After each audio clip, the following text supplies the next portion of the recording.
Good morning, Anne. Good morning, James. And good morning, everybody. Hopefully, as always, you are having a wonderful weekend or a wonderful week whenever it is that you are listening. So Christmas is nearly here, Anne. Yes, busy week. A very busy week. Well, Merry Christmas, everybody. And hopefully you are all excited and looking forward to the festive period, fast approaching, and a very happy new year to you all as well. And Merry Christmas, Anne. Merry Christmas, you. Thank you very much. Are you happy to begin? I am, yes. Brilliant. I thought this morning we could start with something that I have heard you say a few times, and it is about you always being certain and knowing why you are here and what you wanted to do from a very young age. Does that make sense? It does make sense, yes. Okay, rather than myself trying to explain what I mean, over to you and we can take it from there. Okay. Brilliant. Okay, over to you then. I think that when I say knowing, I think it's not so much knowing as taking opportunities sometimes. Right. That the knowing is that knowing that the opportunity is the right opportunity. Yes. It's not, just, I know everything. It is the opportunities are put in front of everybody, not just me. I think all of us have opportunities which are given to us. Yes. But sometimes we don't recognise them. Sometimes we're too scared to go ahead and take a chance. Yes. So my own situations started at a very young age. So they started at the age of 11 Yes. when I first saw two pictures, one of Switzerland and one of a nurse. Yes. In a situation where I was doing something I shouldn't have been doing. Right, okay. And tripped on stairs and then looked up and saw these pictures and thought, I'm going to be that nurse. Wow. So how old were you then? 11. 11 years young. That's wow. what I'm going to do. I'm going to be a nurse. So you looked up and saw the picture of the nurse and Yes. thought, that is what and who I am going to be. Yes. And did you know what a nurse was at that age? Yes, You everybody knew what a nurse was because a nurse in those days was so obvious. Right. The uniform, the cuffs Yes. on the sleeves, the white cotton aprons. A superhero in many ways. No, somebody who made you better. My apologies. Somebody who made you better. So, but from a very tiny child, the nurse made you better. Right. Like the policeman would look after you. Yes. Or if you were naughty, he'd take you into prison. Yeah. But you knew if you were in danger, that's what you were taught. My mother said, Yes. if you're in trouble, you go to a policeman. Yes. But Okay. if you're doing something wrong, he'll take you away. Wow. Okay. So Okay. those were lessons in those days. So real archetypes Yes. of society. Those jobs. The So- public service jobs. yes. Real archetypes. Yes. And all little boys wanted to be firemen and policemen. Nowadays they don't. That's interesting, yes. Which is sad, really. And you don't see the children in nurses' uniforms anymore. Whereas I had my nurse's uniform at a very young age. Wow. So you always knew that you were destined Yes. to become a nurse. Not so as destined. I knew that's what I was. You would have the opportunity. Was going to do. I was going to do it. Yes. I've never thought about destiny. I've always known I am going to do it. Yes. I meant it more of a figure No, of speech. I know, but this is the definition of it for me is I am going to do that. Right. I don't think maybe it's what I'm going to do. So at 11, that's what I was going to be. At 14, because I left school at 15, and the headmaster said to me, what are you going to do, Anne, when you leave school? Remember, there weren't any GCSEs then. I didn't do GCSEs even though I passed my 11 plus. Yes. So- Leave a certificate. Just had a leaving certificate, Yes. which I passed my leaving certificate. Right. And he said, what are you going to do? And I said, I'm going to be a nurse. And he laughed. Really? He really laughed. Wow. And I said, why are you laughing? You could have destroyed me. And I said, why are you laughing? And he said, you may as well be a doctor.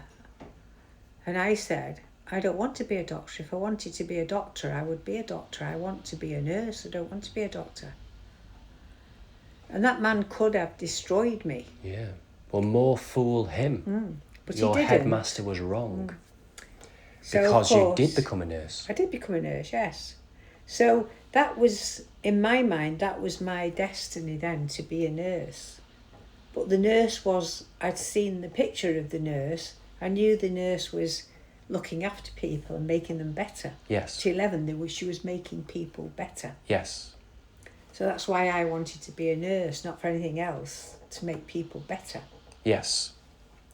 So 16, I start my training as a cadet nurse, which I carried on until I had my second daughter, who was born with a hair, lip and cleft palate, and would need a lot of orthodontic treatment, which I Right. couldn't afford because she couldn't have NHS. It was specialised treatment. Yes. So I changed career and started doing and trained to do orthodontics. Wow. So I could do her treatment. But not only do her treatment, because other children like her couldn't have treatment on the NHS. Yes. So I had to fight to get her treatment done on the NHS. And Wynne Senior, who I was working with, said, "Why are you doing that, Anne? Because you can just do it. Just do it, or I'll do it for you." Yes. And I said, "No, she's going to have it on the NHS." So on principle. On principle. Because all these other children who are like her need to have it. Good for you. And I fought for that. Yes. And she got her treatment on the NHS. Rightly so. With me doing it, Yes. and Wynne doing it, of course. So that opened the door for lots of children, many Yes. children, potentially all children Yes. in that situation. Fantastic. Well done. Another thing we did, which is quite sad really, is during that time we had some Downs children coming to us because Right. you know their tongues are very big Right. in the mouth, which creates a lot of problems with them. And we decided to do some experiments by splitting the palate on these children. Okay. We had 4 of them we were doing, and we split the palate so it made the roof of the mouth wider. Yeah. It ossifies, it doesn't stay open, it ossifies. And we did that, and one day one of the mothers came to me and she said, "Anne, he started reading." Wow. Right. Okay. But we didn't have enough money to do the research. Right. And to Okay. this day I regret that because it's sad. You felt that you'd struck upon an Oh, area yes, of research because- and progression that could have yes. made a huge difference, and It would have- hopefully it's gone that way Yeah. now. I don't No, I it don't know. hasn't. It would still help those children. Right. Okay. as That's well. interesting. I don't Which know is anything very about interesting, that. Okay. yes. Brilliant. So that was me into orthodontics, which I loved. I loved doing, to give children beauty, to give anybody. We did adults as well. Yes. But to give not many adults in those days because they weren't as teeth conscious in those days. You're right. But then my husband, who'd had asthma very bad until he was 18, because he was physically and mentally abused as a child. Right. So he was Right. 18. He went in the army at 18 to get away from the family, and his asthma went. But when he was 45, it suddenly came back again. We were walking on cliffs in Devon, and suddenly this asthma came back. And then I had to think again, how can I help him? Because I didn't want him on steroids. Right. Okay. That's interesting. So I So then what did you went come to up do with? reflexology. Oh wow. Because I knew I could work with the whole body because Yes. of my own knowing about energies. Right. You knew that I an knew that alternative an alternative would help modality him. would be Yes. very useful, very helpful, So and I- it was So I've trained to be an orthodontist. a reflexologist. Reflexologist. You were already an I'm already orthodontist. A Yeah. reflexologist. And treating him and treating other people, working for myself then. Right. I then got a phone call from Dialstone Centre, which is in Stockport, who did workshops, evening classes. You start on Monday. And I said, start what on Monday? And she said, you start teaching reflexology. So I said, I've not applied for a job. So she said, but your name's down here. Gave me my address, everything about me. That's weird. So I isn't said, it? That's really weird. I've not applied for a job. Wow. So she said, do you do reflexology? Yes. So I said, yes, I do. So she said, well, will you come and teach it? So I said, I've got no qualifications for teaching. So we'll put you through the teacher training. Wow. So I said, okay, I'll start on Monday. Like you do. So I started this job on the Wow. Monday. So you've had many serendipitous Yeah. moments. Which started my teacher training and my teaching. Wow. Then after I'd done, Amazing. I probably did about 18 months at Dialstone. Yes. Dialstone is a a community hub centre. yeah. Right. Okay. And then South Trafford got in touch with me college and said, will you come and devise a holistic course for people. So South Trafford Yeah. College in Altrincham got in touch with you They to got in touch devise with me, yeah. an adult With Pauline, my holistic friend, therapy course, which was 2 years. 2-year course. Wow, So would you come? So I said yes. amazing. So So you then- then went over to there to devise this course and Yes. run this course And run this with your course. friend Yes. Pauline. Mm. Amazing. Wow. So what I'm saying is, people don't take opportunities. So you had very clear, Very clear. defined moments when a particular opportunity arose and you had a particular feeling of certainty Yeah. that that was for you, Yes. and a new fork of your path opened up in front of you. Can I change a certainty to knowing?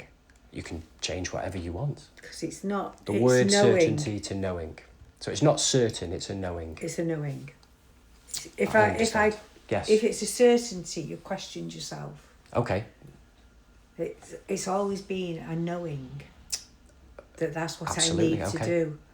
So a knowing. So, obviously, I taught at South Trafford for about 8 years, and then left South Trafford and went to work in Wales.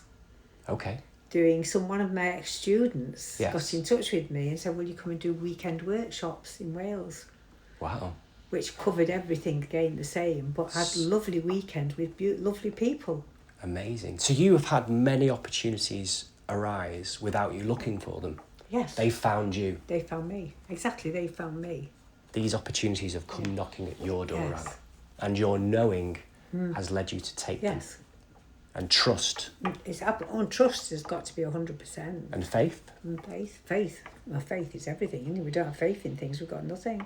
Amazing. It's so interesting. Okay, so you're in North Wales now. So I'm in North Wales, and then from North Wales, obviously I'm still here in Altrincham. Okay. So between classes going to North Wales for weekends, Yes. I started doing workshops here in my own home. Okay. Started doing different workshops. The workshops that I was doing in Wales, not teaching the reflexology, because obviously you've got to get all the you've got to get all the boards in line. So I was already teaching The examining the boards. examining boards. Yeah. And I didn't go through getting examining boards, Okay. but I had the experience to teach a lot of workshops here. I understand. So I started doing workshops and healing and different things here Yes. of my experiences. Yes. So you're teaching from your own personal Yes. knowing and own personal experiences. So many of the people who were involved at that time with my teaching, who Yes. I was teaching, Yes. I still have as a team Yes. of what we actually do Yes, now. I'm fortunate to know many of them, and Yes. hopefully many of you listening this morning are those people. So And I've heard many a story about Anne teaching massage or Yes. reflexology or whatever it might be, particularly at South Trafford College. Yeah. But many people say, I used to be a student of Anne's, yes, and always with a real sense of respect and gratitude for what you've brought them in their lives. And many people return to you, Anne. I'm sure this morning listening saying, I know Anne Rogers. She used to be yes, my reflexologist, my teacher, my holistic teacher, or whatever it might be. yes. So you have impacted and influenced so many people's lives, and you are continuing to do that this morning. And you've had such a huge impact Yes. on so many people's lives, and including my own. Maybe another time to talk Yes. about that, but absolutely So amazing. It really is amazing. how do you? I mean, maybe you could Okay. explain, because you can explain the things that we do as this team So in the present day, in the present day. Yeah, yes, because well, it involves so much. Yeah. It's hard, isn't it? So yeah, it's not always easy to talk about either ourselves or what we're doing directly. Sometimes it's easier to talk about a theme or a topic, as I'm Yes. sure you found. But briefly then, and we'll Yeah. see where it goes. So Stride for Truth is the name, and it's a CIC, a community interest company, and we've spoken about this before. So we're a team of people, a team of volunteers who are working for our local community with the idea and the spirit of community in everything that we do. So it's potentially the whole world, but we operate predominantly in our local area, so Manchester based, Manchester, Altrincham, Sale area, and we hold events, community focused. So Easter, Christmas, summer, Halloween parties, family focused, barbecues, community walks, community fun fit classes, quiz nights, games nights, all manner of different gatherings over the years, and they continue into the new year next year, 2026. Always with bringing people together at the heart of what we're doing. All people, no matter who they are, who you are, what people believe, what they look like, everybody is absolutely welcome at what we do. And many people volunteer and give their time, their energy, their skill and dedication to what we do. And it's so valuable. I'm biased, you're biased, of course. But it's wonderful what we do. And I get so much from it.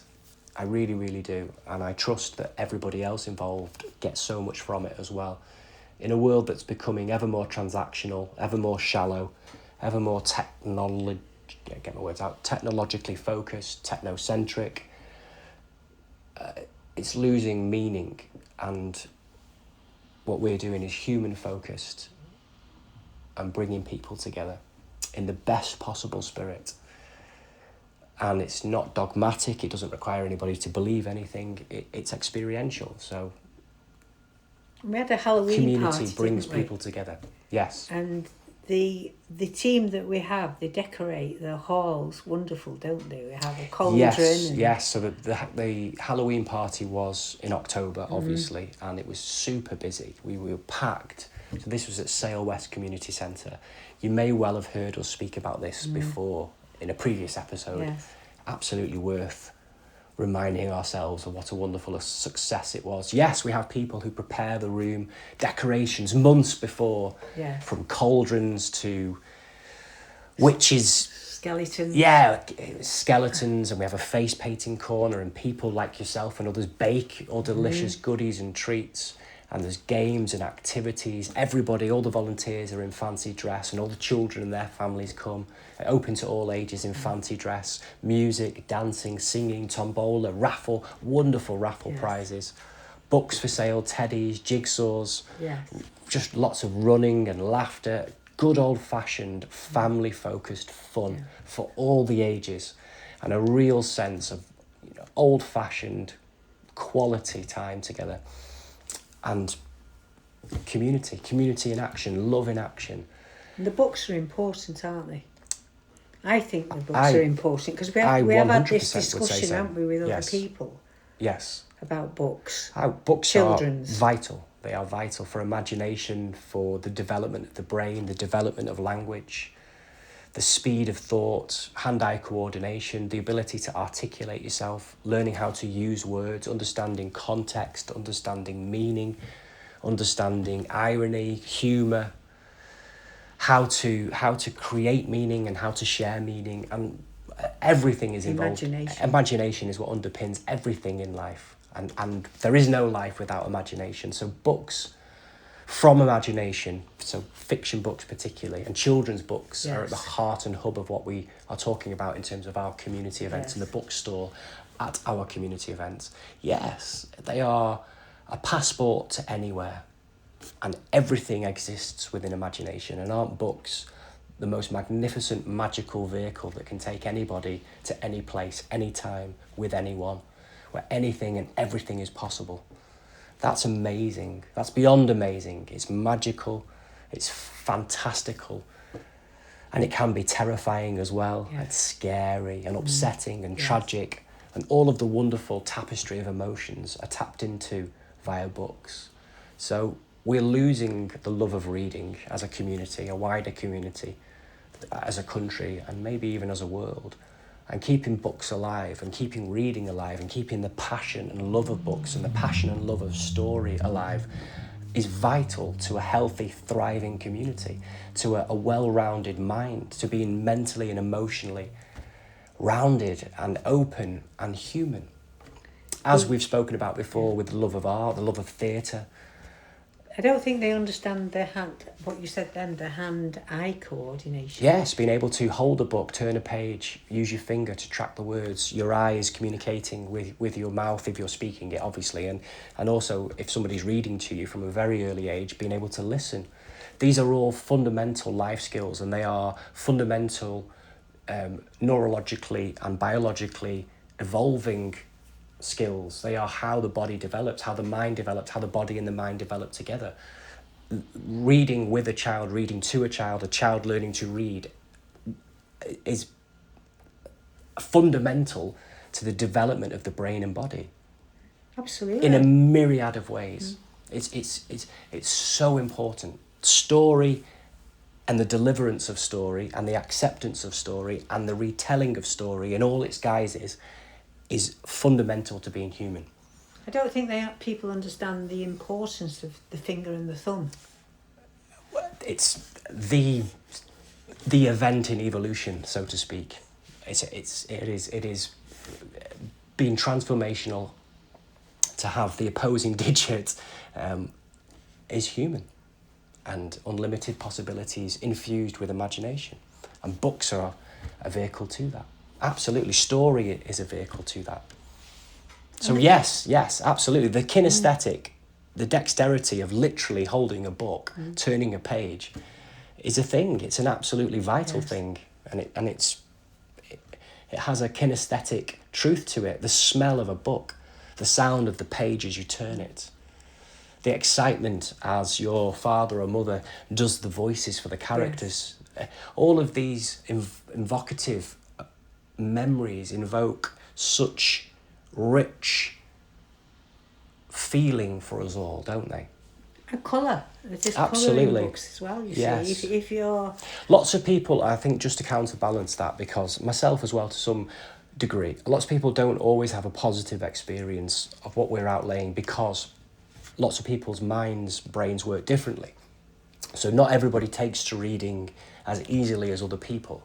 And sometimes it might be through other areas that they express themselves. It might be through pictures or colour or music or sound or dance, or the telling of story or listening to stories rather than reading, because some people reading in the way their mind works, maybe the letters get jumbled. So sometimes people have an unpleasant experience quite early on and take that on board as a personal problem, and they don't have a love of reading. It's the love of story that is at the heart of what I'm suggesting we focus on, and reading is a cornerstone part of that, but it may not be the entry point for everybody, but it's the love of story and the telling of story and the hearing of story and the sharing of story. It's our story. And it's what makes us human. And we can tell that story through a myriad and a plethora of ways. And reading is absolutely a cornerstone of that. So even a scary story? Yes, absolutely. When you're a child and you get scared, is that preparing us also for situations sometimes that, when you get into the characters in a scary story. Yes. It makes us understand what feeling scared is, but it's not always real in a book. Absolutely. And then the end of the book is a good ending.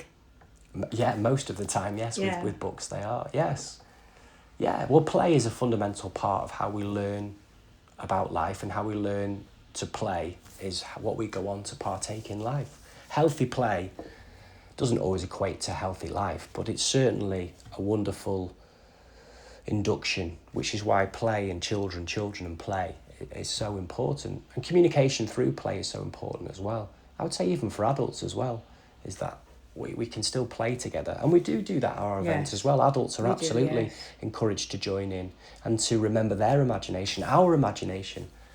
And I think that's so important as well. It's almost like people get to a certain point in their lives and they feel it's not for them anymore, but it's for everybody. And imagination and story and magic and wonder is for everybody all of the time, including the serious parts as well, including that which scares us and that which we find challenging and that which requires us to dig deep and overcome adversity as all good stories have at their heart as well, Yes. a real sense of growth, of journey, of discovery. But the other side is you see a child crying because something's been hurt in a story.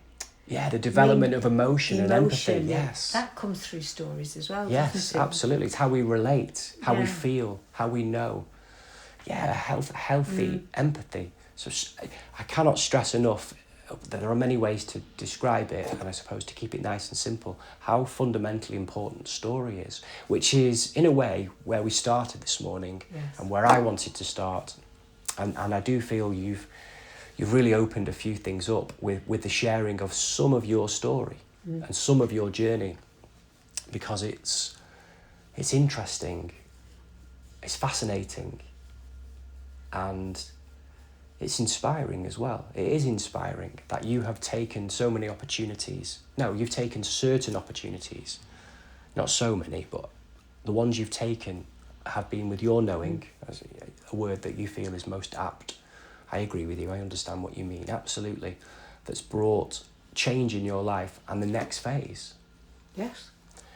And wouldn't it be wonderful if everybody can have that knowing in their lives? And hopefully all of you have moments in your life, and let's hope many more to come, where opportunity will knock at your door, at our door, and with a knowing we can take that, and a new adventure begins, or a new phase of the adventure, which is exciting and scary and wonderful. Yes, I'm so lucky. But I really am lucky. full of possibility. Yes. And full of hope and buoyancy and joy and a real sense of the horizon, something new, a frontier to gallop towards. Yes. Because I do feel life has become, for many people, rather stagnant, rather technocratic, rather processed, Yes. and a bit boring.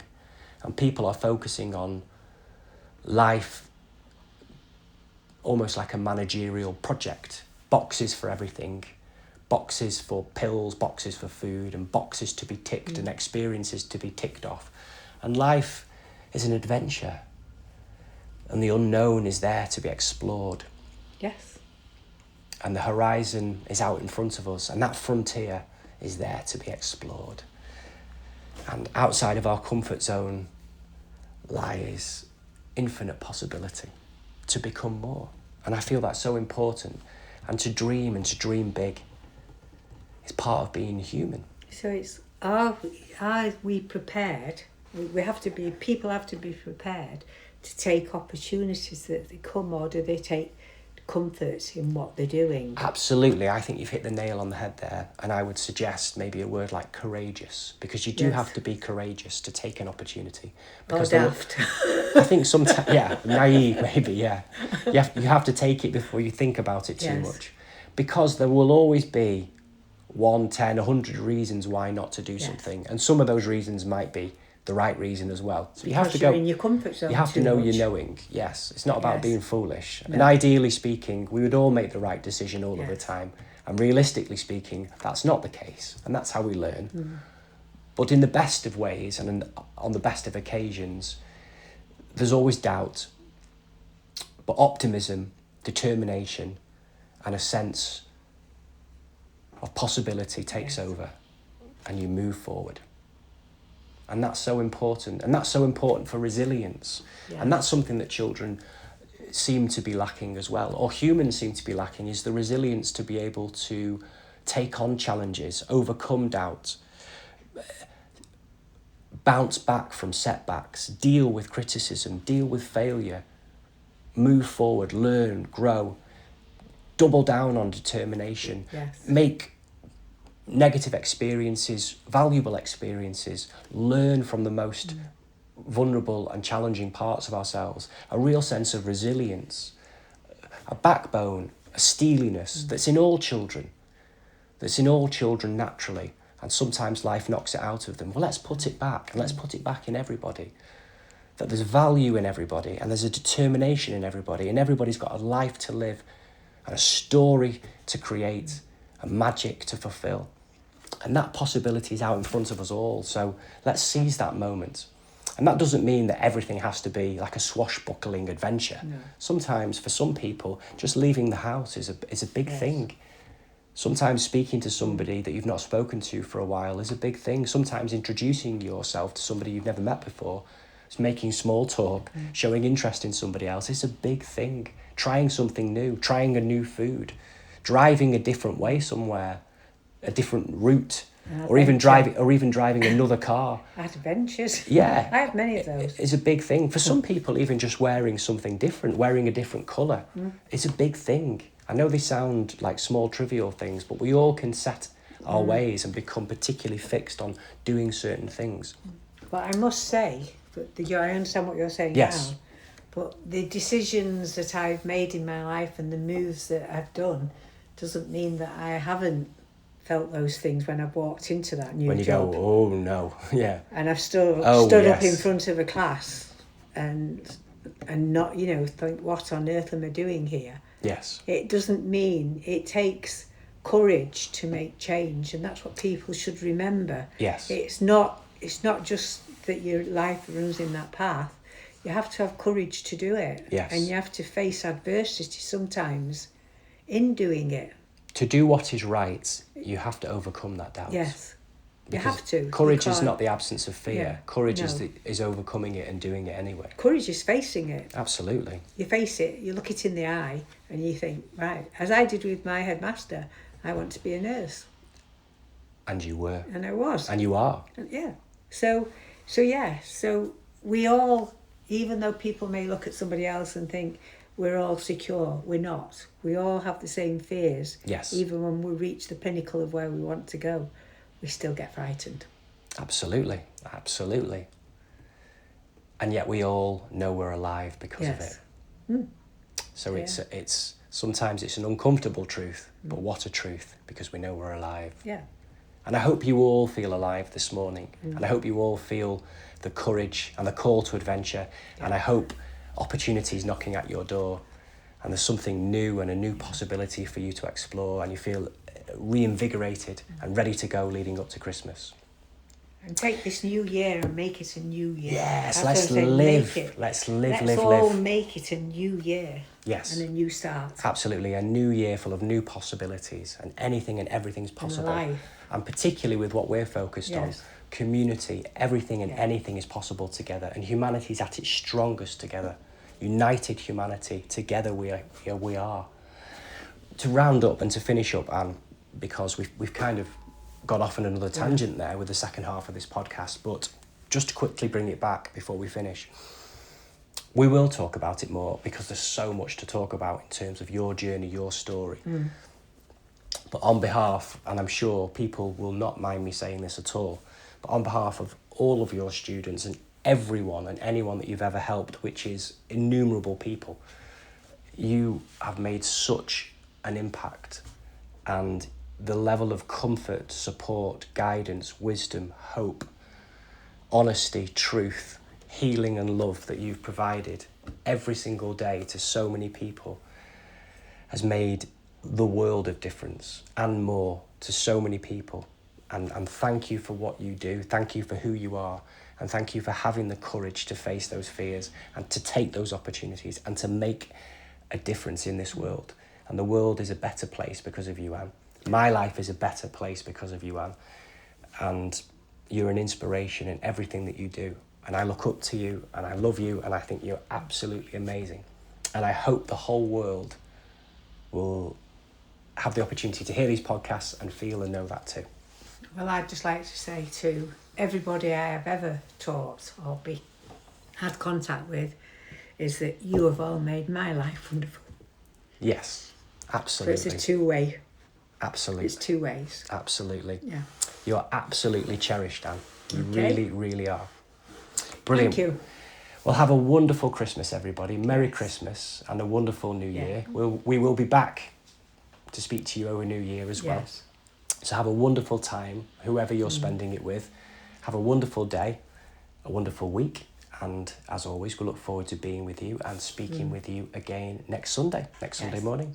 Okay, goodbye, everybody. Bye. Bye-bye, bye-bye.